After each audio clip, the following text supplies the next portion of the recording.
पाकुड़ नगर निकाय चुनाव वार्ड संख्या 20 से फिरदौस खातून तीसरी बार मैदान में है। विकास कार्यों के दम पर जनता से फिर समर्थन की अपील।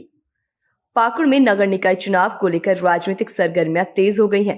पाकुड़ नगर निकाय के वार्ड संख्या 20 से लगातार 2 बार जीत दर्ज कर जनता का विश्वास हासिल करने वाली फिरदौस खातून एक बार फिर तीसरी बार चुनावी मैदान में उतर चुकी हैं। अपने पिछले कार्यकाल में कराए गए विकास कार्यों के आधार पर वो इस बार भी मतदाताओं के बीच मजबूती से अपनी दावेदारी पेश कर रही हैं।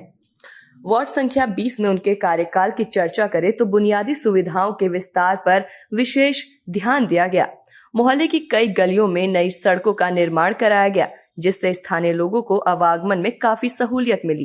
पहले जहां बरसात के दिनों में लोगों को कीचड़ और जल जमाव की समस्या से जूझना पड़ता था, वहीं अब पक्की सड़कों ने स्थिति को काफी हद तक बेहतर कर दिया है। सड़क निर्माण के साथ साथ नाला निर्माण पर भी विशेष फोकस किया गया।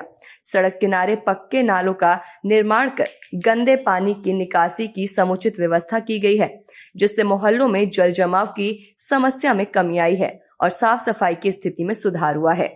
वार्ड में बिजली व्यवस्था को सुदृढ़ करते हुए लगभग सभी बिजली के खंभों पर स्ट्रीट लाइट लगवाई गई है। इससे रात के समय गलियां प्रकाशमय रहती हैं और लोगों को आवागमन में सुविधा मिलती है। खासकर महिलाओं और बुजुर्गों ने इसे सुरक्षा की दृष्टि से अहम कदम बताया है। सुरक्षा के लिहाज से वार्ड की कई गलियों और प्रमुख स्थानों पर सीसीटीवी कैमरे भी स्थापित किए गए हैं, जिससे असामाजिक गतिविधियों पर नजर रखने में मदद मिल रही है और स्थानीय लोगों में सुरक्षा की भावना मजबूत हुई है। सामाजिक सुरक्षा योजनाओं के तहत वृद्धावस्था पेंशन, विकलांग पेंशन और विधवा पेंशन का लाभ पात्र लोगों तक पहुंचने का भी प्रयास किया गया है।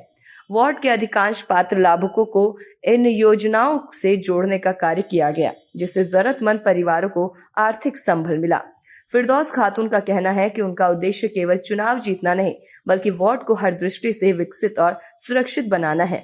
तीसरी बार चुनावी मैदान में उतरते हुए वो अपने पूरे कार्यों के आधार पर जनता से पुनः आशीर्वाद और समर्थन की अपील कर रही हैं। वार्ड संख्या 20 में इस बार का चुनाव विकास बनाम वादों के मुद्दे पर केंद्रित होता नजर आ रहा है, जहां मतदाता अपने पिछले अनुभवों के आधार पर निर्णय लेने की तैयारी में है।